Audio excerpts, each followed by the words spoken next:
အမျိုးသမီးတွေစိုက်တက်တဲ့ခကွေး၅လုံးရှိပါတယ်ဒါအတွက်အားစီဖြစ်တယ်ကျန်တဲ့သူတွေလည်းသင်ယူပါဒါကိုအတွက်အိမ်အောင်ရေးမှာပို့ပြီးတော့ချစ်ချင်းမြတ်တာနဲ့အားကြီးပြီးတော့ပျော်ရွှင်စရာကောင်းတဲ့အိမ်အောင်မိသားစုဖြစ်တယ်အမျိုးသမီးတွေကခကွေး၅လုံးအရန်ကြိုက်တယ်ချိုးတဲ့ပထမတစ်ခုကခကွေးကချိုးအချိုကြိုက်တာပေါ့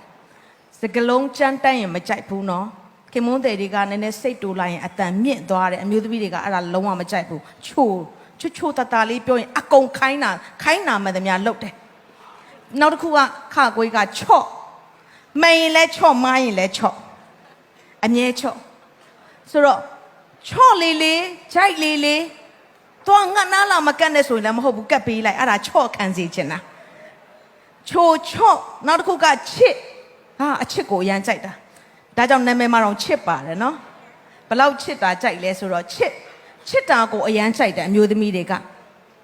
ဆိုတော့သူတို့ကိုပိုချစ်လေးဟင်းကောင်းပိုစားရလေပဲမချစ်တော့ရင်တော့သွားပြီးအဲ့အိမ်တွေကတော့တန်ရီလာဟင်းတွေဖြစ်ရင်ဖြစ်သွားနိုင်တယ်ချိုချော့ချစ်ချိန်အချိန်ပေးတာအရန်ကြိုက်ပါတယ်ဘလောက်ပဲချစ်တယ်ပြောအချိန်မပေးဘူးဆိုတော့အဲ့ဒီအမျိုးသမီးကသူကနာကျင်မှုတွေပဲခံစားသွားရလိမ့်မယ်ဒါကြောင့်အမျိုးသားများပတ်စံပေးုံနဲ့မကျေနပ်တဲ့အချိန်ပေးတတ်ဖို့လည်းလိုအပ်တယ်ချိုချော့ချစ်ချိန်နောက်တစ်ခုကချီကျူးတယ်မြောက်သားကြိုက်တယ်ပေါ့နော်အမျိုးသမီးတွေကမြောက်ပြီးပြောလိုက်ပြီးဆိုရင်အယမ်းကြိုက်တယ်သူတို့ကိုမင်းကကဘာပေါ်မှာအလှဆုံးဖြစ်တယ်ဆိုရင်အယမ်းသဘောကျသွားပြီဒါကြောင့်ချီကျူးဖို့မမေ့ပါနဲ့များသောအားဖြင့်အမျိုးသားတွေကအိမ်အောင်ကျသွားပြီးဆိုရင်အမျိုးသမီးကိုကြည့်တဲ့အခါမှာနင့်ကိုခန္ဓာကလည်းဘာဖြစ်တယ်နင့်စပင်ကလည်းဘလို့ဖြစ်နင့်ပေးနာကိုကတ်လိုက်တာလည်းဘလို့အနက်ပြောတတ်တယ်ချီကျူးပါတင်ချီကျူးလေသူကပိုလှပလေးဖြစ်ပါလိမ့်မယ်ချိုချော့ချစ်ချေချီကျူးမမိလားမမိတယ်နော်ဟုတ်ပြီဒီအရာကိုသာအမြဲတမ်းကင်ဆောင်ဘယ်တော့မှဟင်းမငတ်ဘူးနော်သမီးအတွက်ကတော့အမျိုးသားတွေခြိုက်တဲ့အငါးလုံးကိုပေးမှဖြစ်ပါတယ်ငါးလုံးဖြစ်တယ်ဆိုတော့ဒီຢာလေးကအမျိုးသားတွေဘာကိုခြိုက်လဲဆိုတော့ပထမကအလိုက်တီးတဲ့အမျိုးသမီးကိုအမျိုးသားတွေအရန်ချစ်တယ်မောပမတ်နဲ့ပြန်လာပြီးဆိုရင်ထပြီးတော့အော်ပြီးဆူမဲ့ပုံစံမဟုတ်ဘဲနဲ့ရေလေးခတ်တိုက်ပြီးတော့ချင်နာထွေးပွေ့လေးဖြစ်ပြီးဆိုရင်အရန်ကြိုက်တာဖြစ်တယ်အလိုက်တီးနောက်တစ်ခုကဘာလဲဆိုအကြံပေး